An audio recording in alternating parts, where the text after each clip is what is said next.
Bobby Hayes en a vu des choses dans sa vie. Mais là, avant d'être le maire de Pelham, il défendait l'ordre et la loi en tant que policier. Il a affronté des dealers, recadré des maris violents, mis des centaines de contraventions. Mais ça, plus il réécoute les enregistrements audio, plus il perd foi en l'humanité. C'est ça, le monde dans lequel on vit? Un monde où l'on se vante d'avoir égorgé froidement des personnes sans défense? Bobby Hayes se lève de son siège. D'un signe de la main, il fait comprendre aux officiers de police qu'ils vont devoir bouger prochainement. Ils ont des criminels à coffrer. Et tant pis si ces tueurs de sang-froid sont... Enfin, vous comprendrez durant l'explication de l'affaire. La grande question pour le moment est... Comment un massacre de la sorte a-t-il pu se produire ?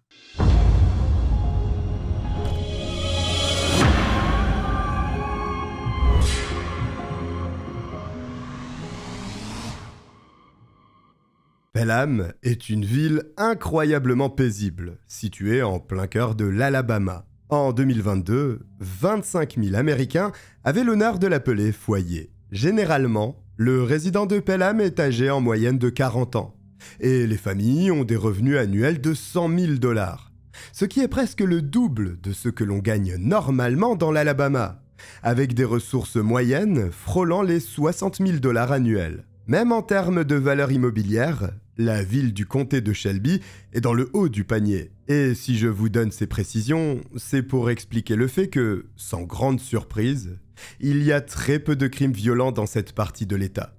Plus encore en 1997. En gros, les autorités ne suent pas sang et eau pour maintenir l'ordre dans la ville qui est un havre de paix. C'est pourquoi, le 23 mars 1997, l'opérateur du 911 manque de tomber de sa chaise. Il est un peu plus de 21h quand il reçoit un appel. C'est un adolescent. Sa voix est encore pleine de notes fluettes qui caractérisent cette transition avec l'enfance. Mais ce qu'il a à dire en revanche fait froid dans le dos. Il s'appelle Mark Anthony Duke. Il a 16 ans.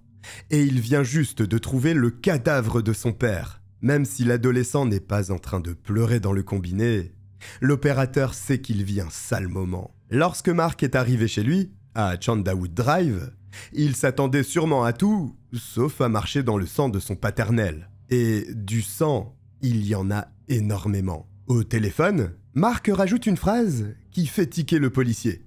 « Ils l'ont tué. Qui ? Pourquoi ?» Immédiatement, toutes ces questions fusent dans l'esprit du représentant des forces de l'ordre.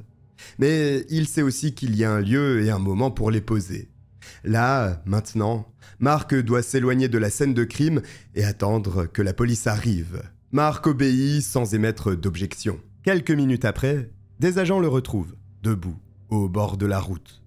Lorsqu'il lui demande de leur montrer son domicile, l'adolescent pointe l'une des maisons de Chandawood Drive. De l'extérieur, de prime abord, rien ne laisse présumer qu'elle fut le théâtre d'un meurtre sanglant. Mais les policiers ne sont pas dupes. Ils savent que le seul moyen d'avoir le fin mot de l'histoire est de pénétrer dans la maison et d'en explorer les deux niveaux. Alors, c'est ce qu'ils font. Dès qu'ils ouvrent la porte, l'odeur du sang séché leur monte au nez. Ils n'ont qu'à en suivre la piste pour tomber sur le corps sans vie de Randy Duke, 39 ans. L'homme est allongé sur le sol, dans un désordre absolu. Les mouches qui lui tournent autour, la quantité de sang répandu sur le sol, les impacts de balles, tout laisse supposer qu'il n'est plus de ce monde. Oui, parce que l'être humain a parfois une volonté de vivre incroyable. Les agents cherchent quand même un pouls, mais il n'y a rien. Randy Duke, le père de Mark Duke, est effectivement mort. Au rez-de-chaussée, les officiers doivent avancer à pas de loup, tellement c'est le bazar. Des meubles sont renversés, des lampes sont brisées, des appareils sont explosés en 1000 morceaux. C'est comme si une tempête avait ravagé la résidence des Duke. Mais au rez-de-chaussée, les agents ne trouvent rien de plus. Cependant, à l'étage, ils réalisent que ce crime est encore plus horrible qu'ils ne le pensent. La porte de l'une des salles de bain est complètement défoncée. Et quand ils jettent un coup d'œil à l'intérieur, les agents se figent sur place. Allongé sur le carrelage, se trouve Deidra Hunt, 29 ans. Ses longs cheveux bruns sont rougis par tout le sang dans lequel elle baigne. Elle aussi a été criblée de plusieurs balles. Et tout comme son fiancé, Randy, elle ne fait plus partie des vivants. Mais le pire, c'est qu'elle n'est pas seule. À côté d'elle, les policiers identifient sa plus jeune fille, Chelisa Nicole Hunt, tout juste âgée de 6 ans. Et elle aussi a été froidement assassinée. Cette fois, le meurtrier ne s'est pas servi d'une arme à feu. Il est allé encore plus loin dans l'horreur. Sans état d'âme, il a plaqué Chelisa sur le sol et a tranché sa gorge d'une extrémité à l'autre. La pauvre enfant s'est vidée de son sang, couchée à côté de sa mère déjà décédée. Dans une des chambres, les policiers trouvent la dernière victime de ce crime atroce. Chelsea Marie Hunt, 7 ans. La fillette est par terre, à côté de son lit. Elle aussi a eu la gorge tranchée, ce qui a causé une hémorragie extrême ayant conduit à sa mort. Lorsque les agents ressortent, ils sont à 2 doigts de vomir. Mais alors qu'ils inspirent l'air frais de l'Alabama, leur regard se pose sur Mark Duke. Ils vont devoir lui annoncer qu'il n'a plus de famille. Son père, sa belle-mère, ses 2 petites sœurs par alliance, toutes les personnes avec qui il partageait ses repas ont été abattues sans merci. Alors qu'il n'est âgé que de 16 ans, il est dorénavant livré à lui-même dans ce monde de brutes. Tel un bon petit soldat, Mark encaisse la nouvelle du mieux qu'il peut. Puisqu'il a trouvé le corps de son père, une part de lui s'était préparée à cette annonce terrifiante. Ce n'est pas facile, mais l'adolescent tente de tenir le coup. Et même s'il traverse une épreuve difficile, il accepte de répondre aux questions des forces de l'ordre. Le vendredi 21 mars 1997, Mark Duke fait son sac. En plein décrochage scolaire, il suit un programme pour essayer de remonter la pente. Mais la vérité, c'est que son cœur n'est pas réellement aux études. Idéalement, il voudrait se lancer dans la vie active. Alors, quand un fermier lui propose de travailler sur ses terres durant les fins de semaine, il répond oui sans hésiter. L'exploitant agricole doit démolir l'une de ses granges. Et pour ça, il a besoin de jeunes hommes vigoureux aux bras musclés. C'est payé quelques centaines de dollars. Il est logé, nourri, et en plus, il va passer du temps avec ses 3 meilleurs amis. Brandon Samra, Michael Ellison et David Columns. Vendredi soir, Mark plie bagage et va travailler à la ferme. Finalement, après une fin de semaine à s'amuser et à transpirer, Mark rentre chez lui. Il est 21h passées quand il arrive à Chandawood Drive. Vu qu'il se fait un peu tard, il s'attend à ce que son père lui tombe dessus. Mais non. Quand il entre, il constate que la maison est sans dessus-dessous. Et après quelques pas, il voit le corps inanimé de son père. Mark a immédiatement des fourmis dans les jambes. Tous ses muscles se raidissent. Et une petite voix intérieure lui hurle de prendre la fuite. Il tourne les talons et appelle la police. C'est tout. La version de Mark est validée par le fermier. Effectivement, il était présent et a travaillé durant cette fin de semaine à sa ferme. Maintenant qu'il n'y a plus de doute sur les découvertes des corps, il est temps de résoudre l'énigme principale. Qui a bien pu tuer la famille Duke ?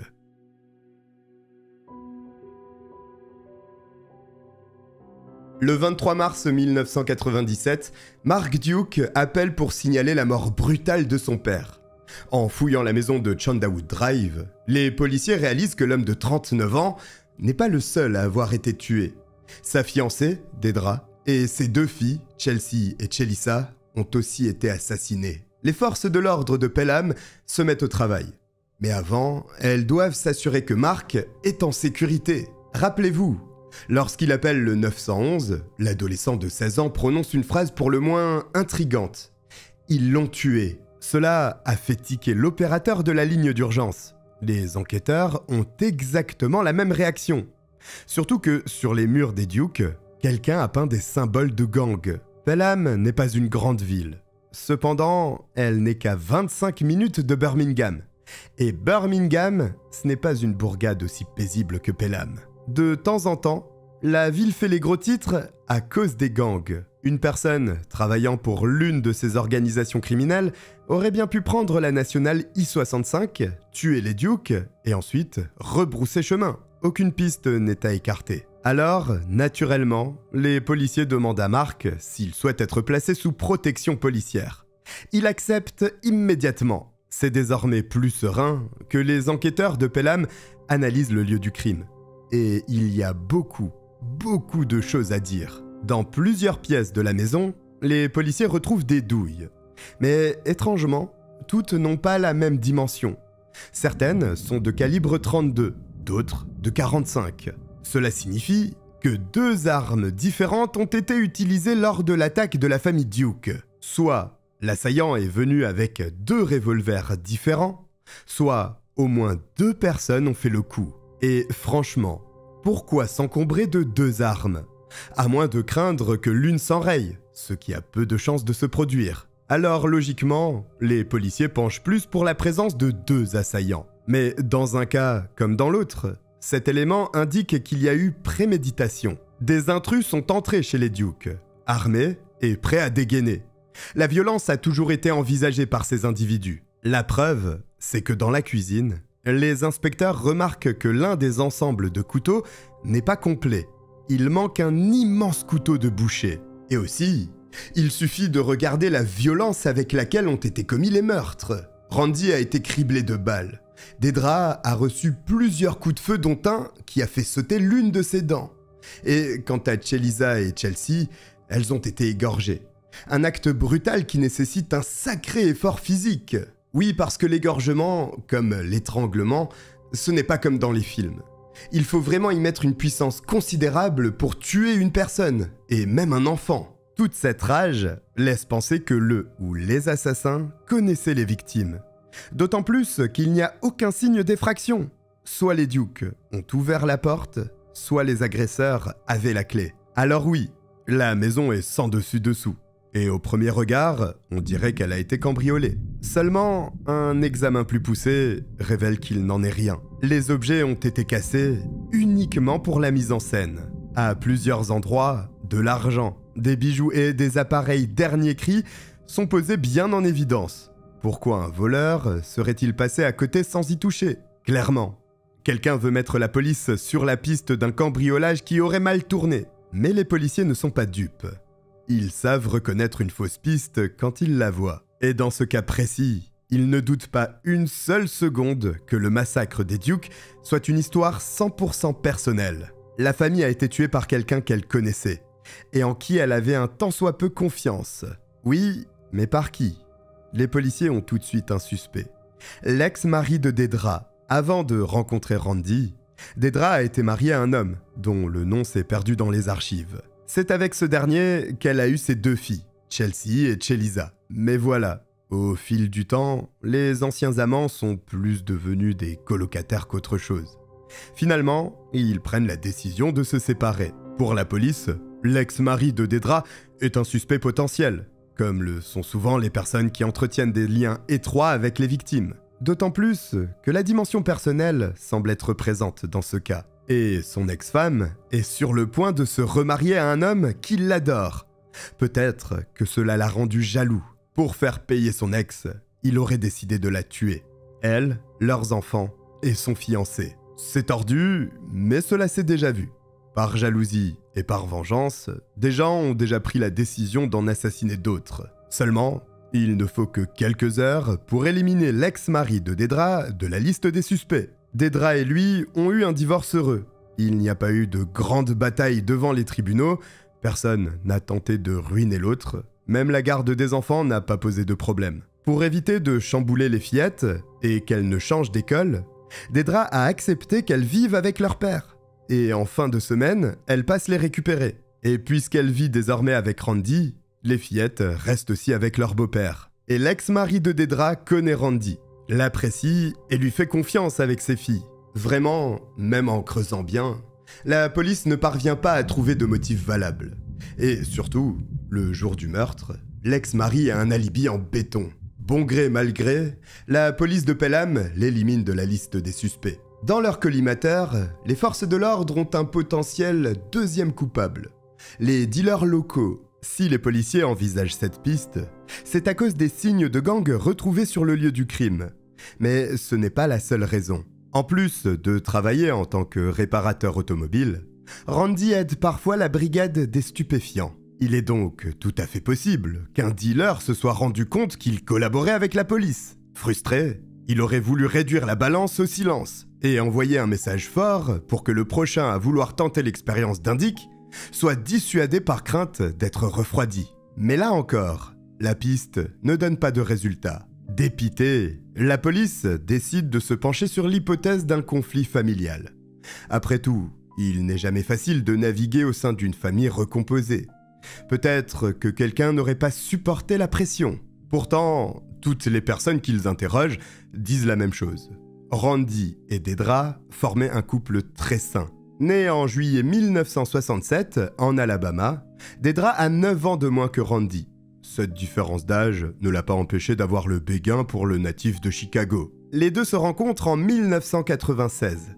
Et après 1 an de relation, Randy pose un genou à terre et fait sa demande. Est-ce que Deidra veut bien accepter de devenir son épouse ? La jeune femme dit oui. Peu de temps après, elle emménage à Chandawood Drive. Désormais, elle partage son quotidien avec Randy, 39 ans, et Mark, son fils de 16 ans. Pour Mark, c'est un peu plus compliqué. Autant Chelisa et Chelsea embrassent leur nouvelle famille, autant Mark ne veut rien avoir avec qui que ce soit. Il faut dire qu'il a un passé difficile. Quand il a 6 mois, sa mère le laisse chez son père et disparaît dans la nature. Après quelques années, elle commence à lui rendre visite de manière très irrégulière. En fait, sa mère ne s'intéresse pas vraiment à lui. Elle n'a aucune forme d'instinct maternel ou de notion de responsabilité parentale. Mark est donc élevé uniquement par son père, qui trouve la force d'assumer les 2 rôles à la fois. Au début, tout se passe bien. Cependant, à l'adolescence, Mark entre en conflit avec son père, et avec l'autorité de manière générale. Il fait l'école buissonnière, il répond quand on lui parle, il dort dehors. Des caprices d'adolescent. Mais jamais, au grand jamais, il ne commet d'infraction. Son casier judiciaire est complètement vierge. À l'école non plus, les choses ne vont pas bien. Ses notes sont en chute libre. Pour éviter qu'il ne quitte le système scolaire, il est admis dans un programme pour les jeunes en difficulté. En dépit des soucis de Mark, il n'y a rien d'alarmant chez les Duke. C'est vraiment une famille classique. Et cela n'arrange pas les affaires des enquêteurs. Il faut bien réaliser qu'à ce stade, ils n'ont absolument aucune piste sérieuse. Par conséquent, le lendemain de la découverte macabre, la police de Pelham tient une conférence de presse. Face aux médias, le chef de la police promet une prime de 20 000 $ à toute personne ayant des informations pertinentes à partager. Et ensuite, il enchaîne en présentant ses théories, lesquelles vont faire enrager la famille de Randy Duke. L'homme annonce qu'à ce moment, la police penche pour 2 pistes. La première, et celle sur laquelle les enquêteurs ont planché un bon moment, il s'agit d'un quadruple meurtre. La deuxième, et c'est là que les proches de Randy perdent leur sang-froid, le papa a tué toute sa famille avant de mettre un terme à sa propre vie. Et au vu du déroulé de l'enquête, il est surprenant que le chef de la police envisage la seconde piste. Mais bon, peut-être est-ce le désespoir qui le pousse à trouver un coupable. Après cette conférence de presse, les habitants de Pelham perdent le sommeil. Un tueur brutal rôde peut-être dans les rues, armé de ses 2 revolvers et de son couteau de boucher. Forcément, la nuit, ils ont de la peine à fermer l'œil. Pourtant, il y a bien une personne qui s'endort chaque soir comme un bébé. C'est Mark Duke. À la grande surprise des policiers, qui le protègent contre un éventuel règlement de compte de la part des gangsters, il ne semble pas plus affecté que cela par la mort de sa famille. Il se fait des soirées pizza en paix. Il raconte des blagues. Il se lance dans de grandes discussions avec ses amis. D'accord, chaque personne fait son deuil à sa manière. Parfois, il faut un certain temps pour que les émotions explosent. Mais là, les officiers sont bouche bée. C'est littéralement comme si Mark n'en avait rien à faire du meurtre de ses proches. Très vite, les enquêteurs vont comprendre pourquoi. Un jour, la porte du commissariat de Pelham s'ouvre. C'est la petite amie de Mark. L'adolescente de 14 ans demande à parler à un agent. Elle sait exactement qui a tué la famille de son copain.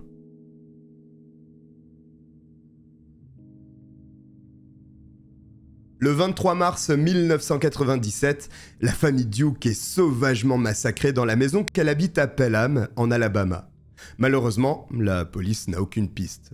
Après quelques jours, un témoin pointe du doigt l'unique survivant, Mark Duke, âgé de 16 ans. Au commissariat de Pelham, la jeune fille répète son histoire une seconde fois. L'adolescente confirme sortir avec Mark.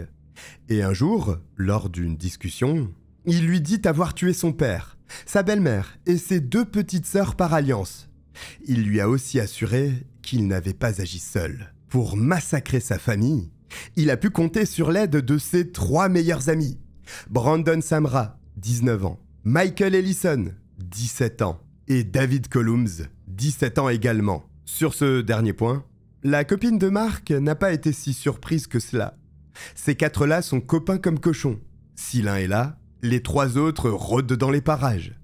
Ils sont un peu comme les 4 mousquetaires de Pelham. Alors oui, elle croit Mark quand il lui dit qu'ils ont fait le coup à 4. Le problème, c'est que la police n'a pas la même naïveté que la jeune fille. Pour eux, il leur faut des preuves. Et là, en dehors de son témoignage, ils n'ont absolument rien. Non pas qu'ils doutent d'elle, mais vu que presque tous les suspects sont mineurs, pour ne serait-ce que les interroger officiellement, ils doivent avoir des arguments en béton. Par conséquent, les agents ont une idée. Est-ce qu'elle pourrait porter un micro et faire parler les amis de Mark ? C'est une lourde responsabilité. Et il n'est pas certain que l'adolescente en prenne réellement conscience lorsque cela lui est proposé. Mais au bout du compte, elle accepte. Grâce à sa coopération, quelques heures après, les policiers ont des enregistrements audio très compromettants. Dessus, on entend les 4 amis rigoler en évoquant ce qu'ils auraient fait endurer au Duke. La police ne perd pas une seconde. Le 26 mars 1997, 3 jours après la découverte des corps, Mark, Brandon, Michael et David sont assis dans des salles d'interrogatoire. Durant de longues heures, Mark poireaute dans une petite salle aseptisée. Il reste assis sur sa chaise. De temps en temps, il guette à droite et à gauche. Il sait qu'on l'observe. Que malgré son apparente solitude, les policiers ne perdent pas une miette de ce qu'il fait. Malgré tout, il reste le plus impassible possible. Comme s'il savait que la partie venait de commencer.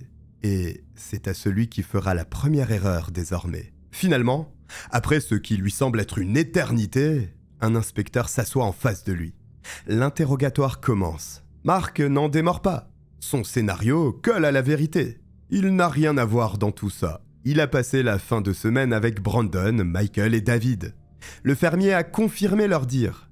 Et s'il est rentré si tard, c'est parce que les 4 amis sont partis regarder le film Scream au cinéma. Et afin d'appuyer son alibi, il tend à l'inspecteur le ticket de cinéma correspondant à l'horaire qu'il a mentionné. Le papier est un peu plié et pas forcément en bon état. Mais les informations restent lisibles. Effectivement, la soirée du 23 mars, Mark était dans une salle de cinéma. Même chose pour ses 3 amis. Et alors que le garçon se lève de sa chaise, comme si l'interrogatoire venait de prendre fin, l'officier lui demande de ne pas bouger. En fait, il y a une chose qu'il a oublié de lui dire. Initialement, l'enquêteur pensait que les meurtres avaient été commis dans les heures précédant l'appel de Mark. Mais non, le rapport d'autopsie est arrivé sur sa table.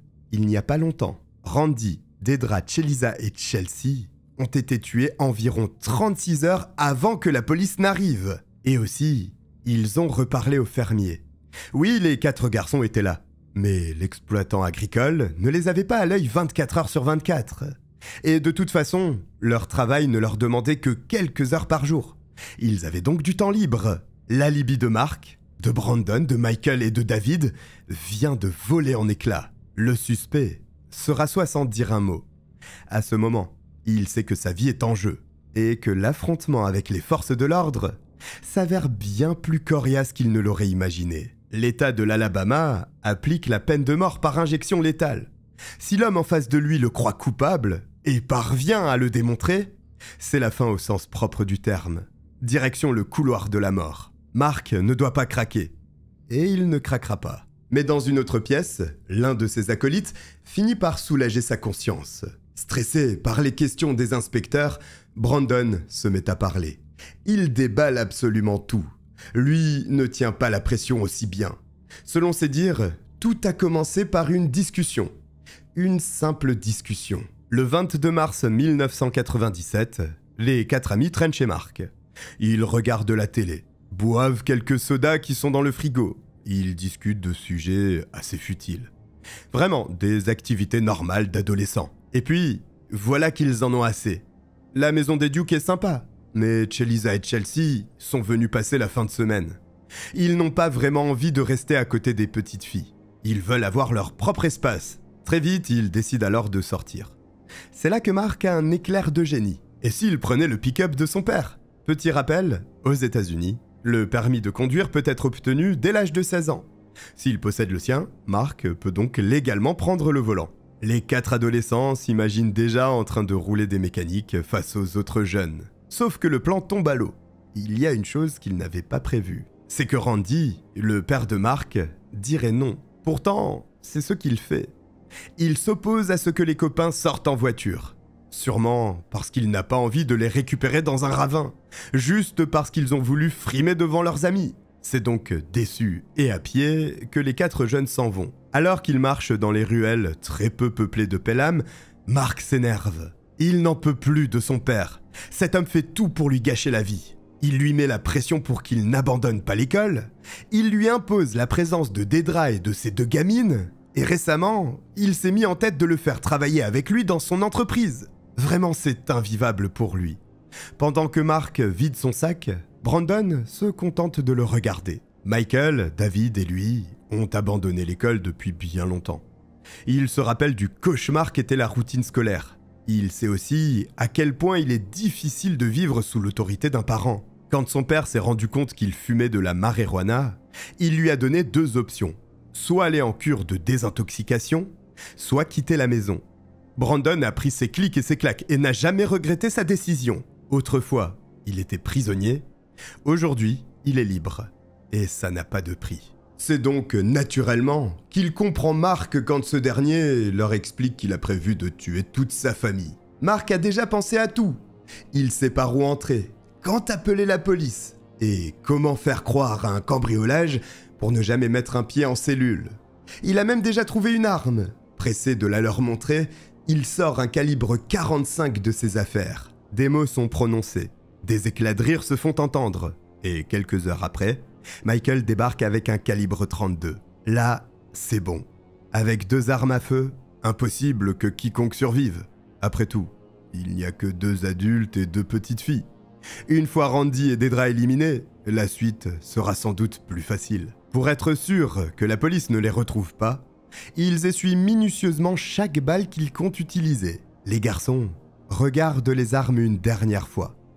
Ils vont vraiment le faire. Alors que le vent du printemps virevolte dans les rues de Pelham, les 4 futurs meurtriers s'approchent de la résidence des Duke. Depuis la cour arrière, Mark peut entendre la voix de son père. Il n'est pas surpris. Cet homme est attaché à ses habitudes. Il savait qu'il serait là. Mark inspire et resserre sa poigne sur son 45. À côté de lui, Brandon vérifie que la sécurité du 32 n'est pas enclenchée. Les 2 adolescents se fixent quelques secondes. L'adrénaline monte en eux. Puis, sans rien dire, ils avancent mécaniquement vers l'entrée. Ils savent ce qu'ils ont à faire. Michael et David les regardent s'éloigner. Eux font le guet dehors, au cas où quelqu'un débarquerait sans crier gare. Quand Mark entre dans la maison, son père ne remarque pas immédiatement qu'il est armé. Certainement parce qu'il ne s'y attend pas. Durant quelques secondes, il fixe son fils. Quelque chose dans son regard l'alerte. Mais il ne sait pas quoi exactement. Lorsque l'adolescent pointe son arme sur sa tête, il comprend que c'était son instinct de survie qui tentait de le prévenir. Mark tire, mais rate sa cible. Rapide comme un fauve, Randy se saisit d'une statuette qu'il lance sur son fils. Son objectif n'est pas de le blesser, mais de faire tomber son arme. Malheureusement, lui aussi rate sa cible. Cet essai non transformé marque sa fin. Mark tire à 2 reprises. Cette fois, les balles se logent dans le corps de Randy, qui s'effondre lourdement. Alors que l'homme sent son âme le quitter, il entend son propre fils lui hurler « Va brûler en enfer ». Tout ce spectacle, Dedra et les fillettes le voient. Alertées par les bruits, elles sont venues regarder ce qu'il se passe. À quelques mètres de Randy, elles voient Mark l'abattre sans sourciller, avec un sang-froid digne des plus grands psychopathes. Dedra, elle, est figée sur place. Elle est tétanisée par la scène qui se déroule sous ses yeux. Son esprit n'arrive pas à assimiler ce qui vient de se passer. Son fiancé vient juste d'être assassiné par le fils qu'il élève seul depuis toujours. C'est quelque chose qu'elle a de la peine à intégrer. Alors, son corps s'est comme mis sur pause. Seulement, cet arrêt ne dure que quelques secondes. Quand Dedra voit le regard de fou que Brandon pose sur elle, elle réalise très vite qu'elle est la prochaine sur la liste. Et malheureusement, elle a raison. Galvanisé par son ami, Brandon tire sur Dedra. Inexpérimenté, il la rate de peu. La balle érafle l'une des joues de la femme et siffle dans ses oreilles. Dedra ne lui laisse pas l'opportunité de recommencer. Elle agrippe les mains de ses deux filles et court vers l'étage. Brandon se lance immédiatement à sa poursuite. Arme au poing, il tire en rafale dans sa direction. Et là, 2 balles touchent Dedra, au niveau de son dos. La femme de 29 ans sent le métal lui déchirer la chair. Toutefois, elle continue de s'enfuir. Elle sait qu'arrêter de courir signifie mourir. Et il est hors de question que ces 2 filles meurent ainsi. Seulement, son corps en décide autrement. L'une des balles a atteint des organes vitaux. Dedra se retrouve affalée sur le sol, trop faible pour marcher ou même simplement tenir debout. C'est alors que, complètement paniquée, Chelsea lui lâche la main. Dedra voit son aîné courir dans sa chambre. Pas le temps de crier, pas le temps de réfléchir. Elle entend les pas de Brandon qui se rapprochent. Vite, il lui faut un endroit sûr. Son regard tombe sur la salle de bain. La maman se traîne le plus rapidement qu'elle peut. D'une main, elle pousse son corps endolori. De l'autre, elle tient Chelisa. Pile quand elle verrouille la porte de la salle de bain, Brandon se rue dans sa direction. Il se met à frapper la porte avec rage. Il frappe encore et encore. Mais les constructions de l'Alabama sont plus solides qu'elles ne le paraissent. La porte de la salle de bain tient bon et ne bouge pas. Dans la petite pièce, mère et fille sont serrées l'une contre l'autre. Dedra prie pour qu'il abandonne. Et à un moment, Brandon semble jeter l'éponge. Voilà un temps d'arrêt qui nourrit les espoirs de la mère de famille. Sauf qu'à son grand désarroi, la porte en bois vole ensuite en éclats. Brandon n'est plus seul. Après s'être assuré que son père était bien mort, Mark est monté l'aider. C'est la fin. Dedra le sait. Et quand Brandon l'abat froidement de 2 balles, ses dernières pensées sont pour ses filles. En quelques secondes, Dedra n'est plus là. En revanche, Chelisa n'a jamais été aussi ancrée dans le moment présent. La fillette de 6 ans est terrifiée. Elle crie, elle pleure, elle serre sa mère contre elle. Mais sa détresse n'émeut absolument pas celui qu'elle considère comme son frère, ni l'ami de celui-ci. Ces 2 psychopathes sont assoiffés de sang. Brandon et Mark pointent leurs armes vers elle. Ils appuient sur la gâchette, mais rien ne se passe. À force de tirer à tout va, ils n'ont plus de munitions. Cela ne les empêche aucunement de poursuivre leur plan machiavélique. Mark, c'est quelqu'un de prévoyant. Il savait que, peut-être, leur revolver n'aurait pas assez de balles. C'est pourquoi, après avoir tué son père, il a pris un couteau de boucher dans la cuisine. Le garçon plaque Chelisa sur les carreaux de la salle de bain. Avec son autre main, il lui tranche la gorge, insensible aux supplications de la fillette de 6 ans. À cet instant, Mark et Brandon font les comptes. Randy est mort, Dedra est morte, Chelisa est morte. Il ne reste plus que Chelsea. Cachée sous son lit, la fillette de 7 ans plaque la main sur sa bouche pour s'empêcher de crier. De là où elle est, elle entend absolument tout. Les coups de pied dans la porte de la salle de bain, les coups de feu qui résonnent à quelques mètres, Chelisa qui crie, puis sa mise à mort. Et maintenant, Brandon et Mark qui marchent dans sa chambre. Plongés dans l'obscurité, Chelsea espère qu'ils ne la trouveront pas. Les 2 garçons tournent dans la pièce. Tout à coup, quelqu'un arrête son pied et la tire brutalement de sous son lit. Quand elle émerge dans la lumière, Chelsea réalise qu'il s'agit de Mark. Il l'a trouvé. Et à côté de lui, Brandon la regarde d'un air absent. Malgré la peur, Chelsea constate que les mains de Mark sont pleines de sang. Instinctivement, la fillette sent qu'il s'agit de celui de sa famille. Hors de question de rejoindre son tableau de chasse. Même avec son petit gabarit, Chelsea se défend comme un beau diable. Elle griffe, elle hurle, elle tape. Sa soif de vivre est si forte qu'elle blesse Mark 15 fois au bras gauche et 3 fois au bras droit. Ce faisant, sous ses ongles, elle garde des fragments de l'ADN de son assassin. La police les analysera plus tard pour consolider son dossier. Pour l'instant, tout ce qui importe à Chelsea, c'est de survivre. Mais Mark est plus grand, plus fort. Et il finit par immobiliser la petite fille. Avec ses mains, il plaque la tête de la fillette sur le sol. Brandon s'approche, le couteau de boucher dans une main. Chelsea connaît le même sort que sa petite sœur, Chelisa. L'enfant était la dernière sur leur liste. Quand son esprit se sépare de son corps, Brandon et Mark se regardent. Ils en ont fini. Il est temps de partir. Avant de sortir, les garçons se lavent les mains. Mark récupère les 2 pistolets, histoire de les cacher. Et parce qu'il a besoin d'argent pour vivre, il vide le portefeuille de son père. Oh, et il prend les clés de ce fichu pick-up.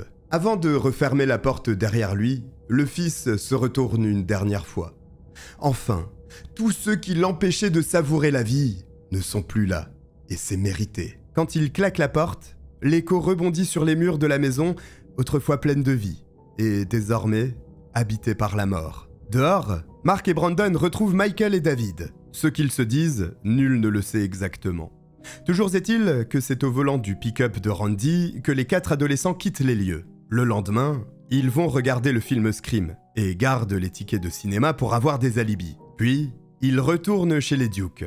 Au rez-de-chaussée, ils passent à côté du cadavre de Randy, qui commence à se raidir.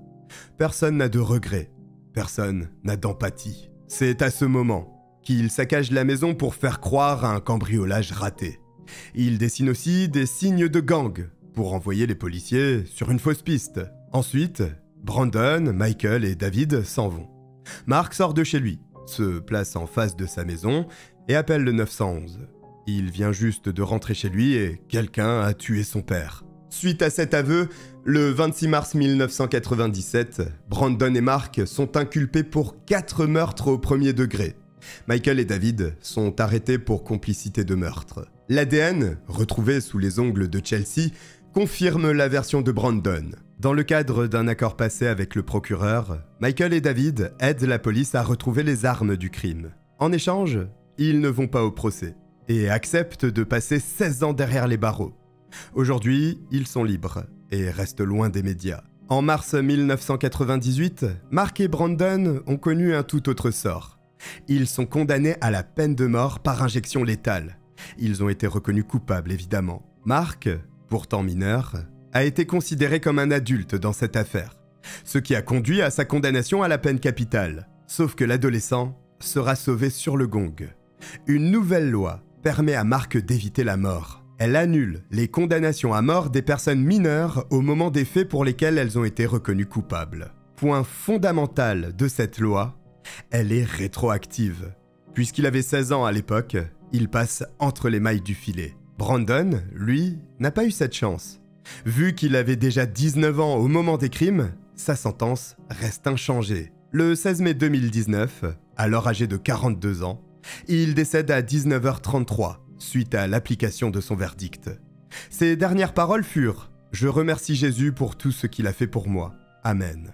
Mark, quant à lui, est dans une prison à Springville, en Alabama. Il n'en sortira jamais. Une affaire donc absolument immonde, mais si vous êtes arrivé jusqu'au bout, écrivez « psychopathe » en commentaire, le terme est bien choisi je pense. J'espère que vous avez apprécié mon récit, si c'est le cas, n'hésitez pas à vous abonner et à liker, ça aide énormément. N'oubliez pas mon podcast en description, je vous remercie de m'avoir regardé et je vous dis à très vite. Bye.